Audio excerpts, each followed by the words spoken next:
আসসালামু আলাইকুম।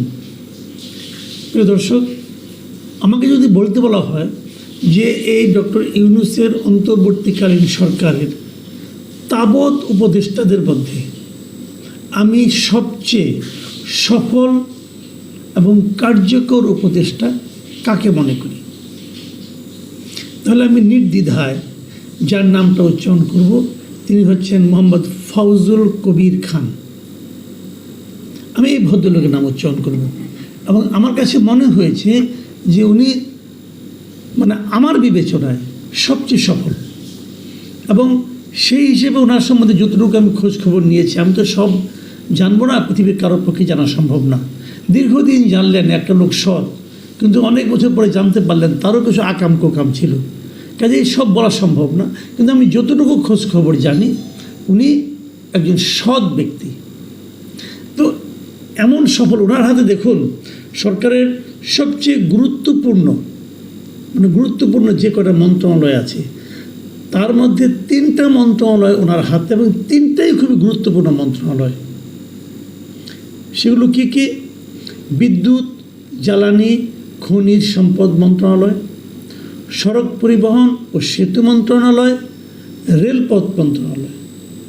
এই 3টাই কিন্তু খুবই গুরুত্বপূর্ণ, এবং এই 3টা মন্ত্রণালয়ে উনি এরই মধ্যে অনেকগুলি সফল কর্মকাণ্ড উনি দেখিয়েছেন। এটা হলো একটা পজিটিভ দিক। এখন আরেকটা ঘটনা বলি। আমি গত 2 দিন ধরে একজন ব্যক্তির এক ফেসবুক স্ট্যাটাস দেখছি। গতকালকে একটা দেখেছি, আজকে আরেকটা দেখেছি, ওই একই ব্যক্তির একই বিষয়ে। এবং এই ব্যক্তিটাও সততার বিচারে বাংলাদেশের আমলাদের মধ্যে বেশ আলোচিত।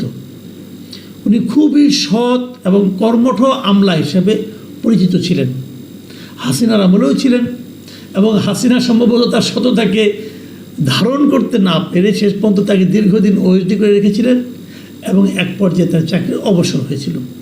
উনি অতিরিক্ত সচিব হিসেবে অবসর নিয়েছিলেন। ওনার নাম মিস্টার মাহবুব কবির মিলন। উনি সাংবাদিকদের কাছে খুবই সুপরিচিত ব্যক্তি ছিলেন। সাংবাদিকরা বিভিন্ন সময় ওনার কাছে যখন যেতেন উনি নানাভাবে তাদেরকে হেল্প করতেন প্রকৃত তথ্য দিয়ে। এই মাহবুব কবির মিলন গত 2 দিন ধরে একটা বিষয়ের উপর স্ট্যাটাস দিচ্ছেন। সেই বিষয়টা হলো রেল মন্ত্রণালয়ের একটা বিষয়, যে রেল মন্ত্রণালয় 3 জন ছাত্রকে রেলের বিভিন্ন কর্মকাণ্ডের জন্য কীভাবে নিয়োগ করেছে, এবং ওই 3 জন আসলে কী করছে, এবং উনি অনেক ভেতরের খবর নিয়ে এসেছেন।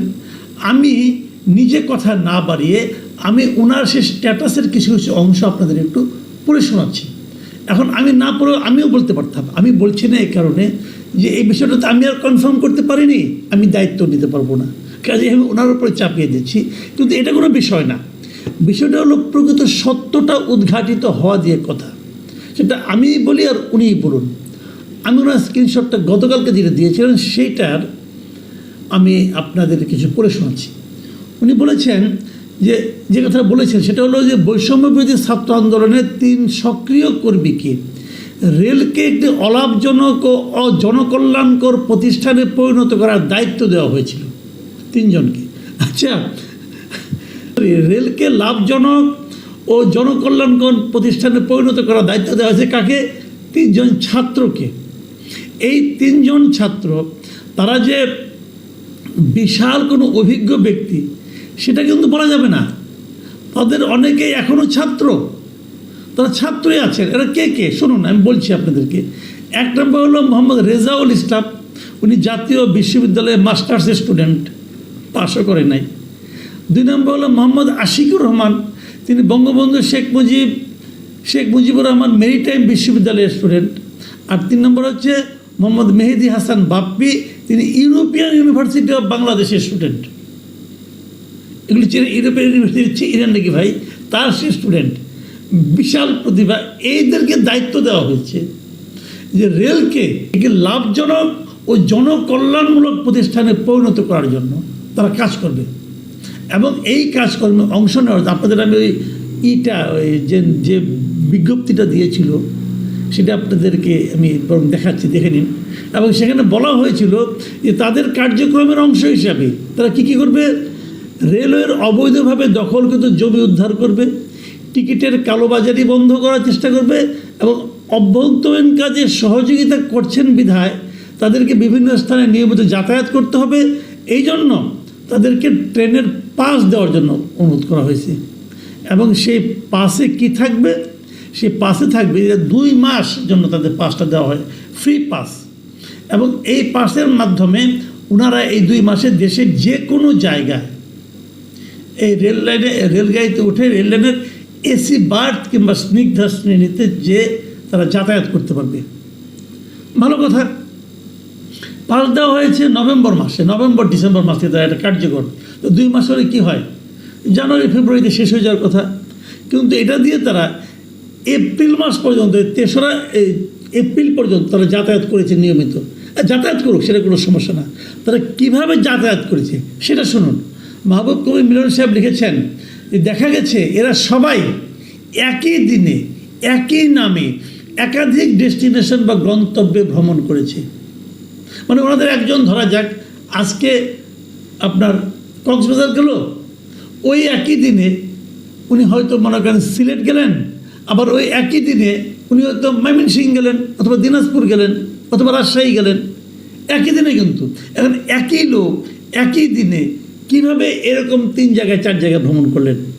তাহলে কি ওনাদের ভূত বা ওনাদের প্রেতাত্মা ভ্রমণ করেছে? না, বিষয়টা খুবই সিম্পল। উনি 3 জায়গার 4 জায়গার টিকিট কিনেছেন, হয়তো কোনো একটা নিজে ব্যবহার করেছেন, বাকিগুলো কালোবাজারে বিক্রি করে দিয়েছেন। এই হলো ওনাদের কাণ্ড। এই 3 জন লোক, এরা সবাই একই কাজ করেছে। এরা রেলকে তারা লাভজনক করবে এবং জনকল্যাণমূলক করবে। মানে এই দায়িত্ব পাওয়ার পর তারা স্ট্রেট কালোবাজারে লিপ্ত হয়ে পড়েছেন। ভাবুন এবার। আমি গতকালকে যে কন্টেন্ট করেছিলাম সেখানে আমি দেখিয়েছিলাম যে দায়িত্বপ্রাপ্ত ছাত্ররা আন্দোলনের পর, গণ অভ্যুত্থানের পর, হাসিনা সরকারের পতনের পর এই পতনের মতো বিরাট কাজ যারা করেছে বলে নিজেরা দাবি করছে, তারা কিন্তু দাবিদার। এই দাবিদাররা এখন যে সমস্ত কর্মকাণ্ড তাদের বের হয়ে আসছে, যে সমস্ত আকাম কুকাম বের হয়ে আসছে, এতে কিন্তু আমার এখন সন্দেহ হচ্ছে যে এই ধরনের আকাম কুকাম যারা করতে পারে, এরকম নিম্ন রুচির যে সমস্ত লোকজন আছে, তাদের দ্বারা আর যাই হোক গণ আন্দোলন হওয়া সম্ভব না। তারা এই আন্দোলন করে নাই।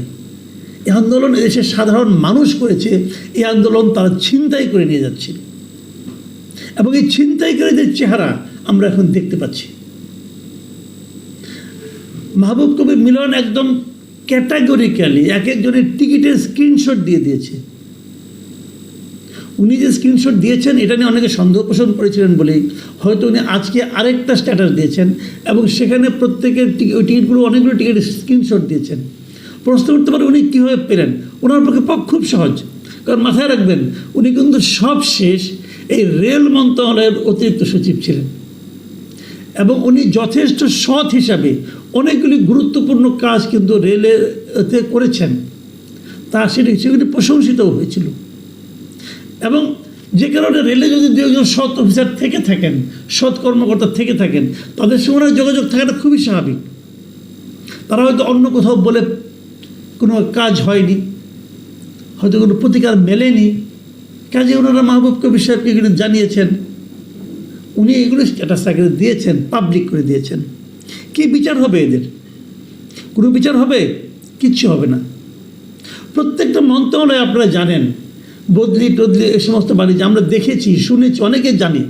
যারা ভুক্তভোগী তারা ভালোভাবে জানেন কিভাবে এই সমস্ত সমন্বয়ক নামধারীরা নাক গলিয়েছে, সংশ্লিষ্ট কর্মকর্তাদের সঙ্গে কীরকম দাপটের সঙ্গে কথা বলেছে এবং তাদের কথা শুনতে হবে, না শুনলে গালাগালি করেছে। একই জিনিস কিন্তু বলেছেন মাহবুব কবির লিটন সাহেব, বলেছেন যে কেবল এইগুলোই নয়, এই লোকগুলো শুনুন উনি কী লেখছেন ওনার কথাগুলো আমি পড়ে শুনি আপনাদেরকে। যে এরা মানে ওই 3 জন জুলাই ফাউন্ডেশনের নামে বড় বড় স্টেশনে দোকান বরাদ্দ চেয়েছে, জুলাই ফাউন্ডেশনের নামে প্রাইভেট ট্রেন পরিচালনার জন্য রেলের কাছে আবেদন করেছে এবং তারপরেও সম্প্রতি রেলের বদলি বাণিজ্যের একটি অডিও রেকর্ডও ফাঁস হয়েছে। এই হলো ওনাদের কাজকর্ম। মাহবুব কবির লিটন উনি রেল উপদেষ্টা, রেল, এনসিপি এবং জুলাই ফাউন্ডেশনের কাছে কয়েকটা প্রশ্ন করেছেন। উনি প্রশ্ন করেছেন যে এরা যেগুলি করছে এগুলি আপনারা জানেন কি না, এরা যে এতদিন ধরে এই সমস্ত টিকিট এই সমস্ত কালোবাজারি করছে আপনারা জানেন কি না। উনি আরেকটা প্রশ্ন করেছেন যে রেলের ইতিহাসে রেলের লোকজন ছাড়া বাইরের কারো নামে ফ্রি পাস ইস্যুর কোনো রেকর্ড বা নিয়ম আছে কি না, যদি না থাকে তাহলে এই ধরনের ইস্যু করার ক্ষমতা কি মন্ত্রণালয়ের আছে কি না, উনি এই প্রশ্নটা করেছেন। আর এই সময়ে এদের কারণে যে পরিমাণ অর্থনৈতিক ক্ষতি হয়েছে এই ক্ষতির টাকাটা কে দেবে, এইটা তো অডিট হবে, অডিটে এই টাকাটা কীভাবে দেখানো হবে, কোনো সিম্পল কোশ্চেন। কিন্তু এই প্রশ্নের কোনো জবাব কি আছে? আমি যে কথাটা বলে শেষ করতে চাই, আমি সবচেয়ে সফল সবচেয়ে সৎ যে উপদেশটাকে আমি মনে করতাম তার মন্ত্রণালয়ের একটা ছোট্ট ঘটনা এখানে উল্লেখ করলাম। দেখুন, সব ঘটনা আপনি জানবেন না। ওই অনেকে বলে না যে ঘুষের কোনো ক্যাশ মেমো হয় না, কিন্তু কেউ ঘুষের কোনো ক্যাশ মেমো দেখাতে পারবেন না। কোথায় ঘুষ দেওয়া হয় না, কোথায় ঘুষ ছাড়া কাজ হয় ধরা পড়ে না। কিন্তু এটা তো একদম কাগজে কলমে দুর্নীতি। এইরকম একটা কাজ কেন করতে দেওয়া হয়েছে এদেরকে? প্রচুর মন্ত্রণালয় তদবিরের কোনো ক্যাশ মেমো নাই, হচ্ছে নাকি? মন্ত্রণালয় যারা যায় তারা তো দেখে, এবং এটাই হলো কারণ যে সাংবাদিকদের যে সচিবালয়ের ঢোকাটা খুবই রেস্ট্রিক্টেড করে দেওয়া হয়েছে এখন পর্যন্ত। সেটা মূল কারণ হলো এটা যে তারা যখন যাবে, যে যখন এই ছাত্রদের এই দাপট দেখতে পারবে, সেটা যদি রিপোর্ট হয়ে যায়, যাতে না হয় সেই জন্য ওই সময়ে তথ্য মন্ত্রণালয়ে যে ভদ্রলোক ছিলেন তিনি একজন ছাত্র, এখন এনসিপির বড় নেতা, তার আমলে এগুলি কিন্তু সমস্ত অ্যাক্রেডিটেশন কার্ড বন্ধ করে দেওয়া হয়েছিল। বাংলাদেশের ইতিহাসে যা নজিরবিহীন ছিল, মানে সবাই সিদ্ধান্ত নিয়ে পরিকল্পনা করে এই সমস্ত আকাম কোকামগুলো বাংলাদেশে করা হয়েছে। প্রিয় দর্শক, আমি নিশ্চিত আপনারা খুব শীঘ্রই একে একে নানা ধরনের অপকর্মের ঘটনা জানতে থাকবেন। আমরা অনেক কিছু পাচ্ছি, কিছু কিছু তথ্য প্রমাণের অপেক্ষায় আছি, পেলে আপনাদেরকে জানিয়ে দেব। ভালো থাকবেন আপনারা। আমি মনে করি ফজলুল কবির সাহেব এই ব্যাপারে কী সিদ্ধান্ত নেন, কী পদক্ষেপ গ্রহণ করেন, উনি ওনার নিজের পকেট থেকে এই 2 লাখ টাকা দিয়ে দেন কিনা, এগুলো দেখার জন্য বরং আমরা একটু অপেক্ষা করি। ভালো থাকবেন আপনারা। আল্লাহ হাফেজ।